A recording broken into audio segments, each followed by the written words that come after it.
I didn't have difficulty compared with some of my friends who had not had the opportunity to study at InSearch. Going to InSearch built my confidence and my skills base. These courses are a pathway to enter university. The lecturers were professional and had great knowledge of the industry. Tuesday. Gentlemen, I have done the figures and I plead with you to take this chance.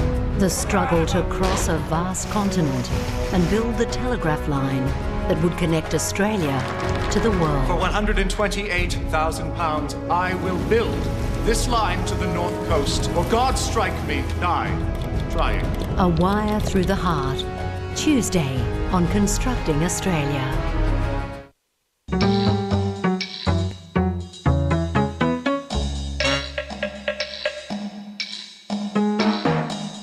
Today we'll visit Townsville in North Queensland. The people of Townsville are having a debate about the future of their pedestrian mall. A pedestrian mall is an area with a group of shops which is closed to car traffic. Some Townsville people say that allowing cars to drive through the mall will bring more shoppers to the area. But another group says the mall is fine just the way it is. Let's find out more in today's story about Townsville's mall debate.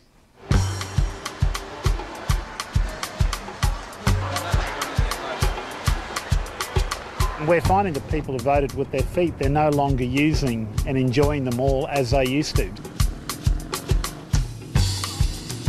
Well, if you visit Flinders Mall on Sunday morning, it's wonderful. It's a wonderful atmosphere. Everybody's in a good mood. There's markets, there's people. It's great. If you visit here Monday to Friday, you'd wonder if you're in the same spot. In the 1970s, Townsville, like many Australian towns, decided to build a pedestrian mall in its CBD. At the time, Flinders Mall seemed a good idea for the council, trying to stem the flow of businesses moving from the city to new shopping centres appearing in suburbs and on the urban fringe. It was successful, for a while at least, but times have changed. Our rate take from our mall, directly related to property valuations, has halved in the last 7 years. That means that property valuations have gone down by the same amount. If that happened in your street, in your suburb, you'd be really starting to wonder whether you're living in the right street in your suburb. Okay, what was it we were after? It was in the catalogue, the AFL catalogue. Neville Smith's sports store has been in Flinders Mall since the beginning. It's a business rich in family tradition. 3 generations have worked there, but now he says the mall is costing him money. Well, it's certainly costing us in sales. You've only got to ask the Townsville folk and have a look by their feet. They don't come here, so yeah, it's definitely costing us money. I'll ask Benny. It's a problem Neville Smith shares with several other businesses. Now the community is debating the best way forward. At the top of the list is a plan to let car traffic back through. We would like calm traffic back through the mall, and I'm sure that would make a major difference to us. I believe that slow traffic with a pedestrian focus very clearly, high-end retailing, a lot of outdoor dining, similar to some of those great and exciting strip shopping centres in Sydney and Melbourne, where you get many thousands of people coming there every day.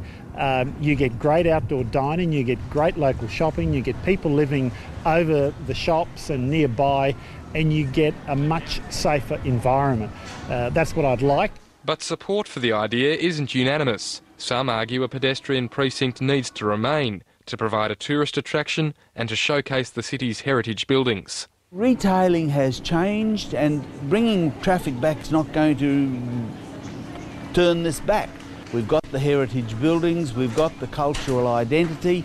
This is the first port of call for visitors. That it should be the point at which Townsville residents identify their future. Ian Fleming moved his antique business from the suburbs to Flinders Mall 18 months ago and says it's actually been good for business.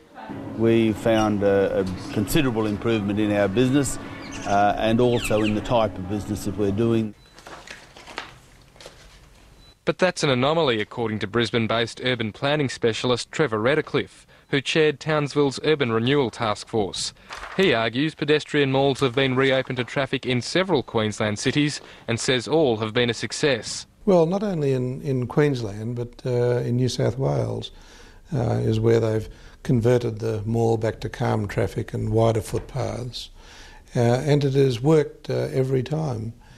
because it has reactivated the heart of the cities, and it is seen clearly in the improvement in values, and it's led to these regional cities being able to reorientate themselves. Rockhampton officially reopened its mall to traffic more than a year ago. Deputy Mayor Jim Webber disagreed with the decision at the time, but now accepts it was the right move. But he also has a warning for those thinking about making the switch to traffic. I think it's certainly got to be a lot more than just opening a mall. Just opening the mall and putting a road back in there is going to solve nothing. They've got to get out and promote. They've got to get the type of mix back in the central business district. Any day now, any day now. Trevor Redcliffe believes Townsville's mall should never have been built in the first place. It was a mistake with good intention, but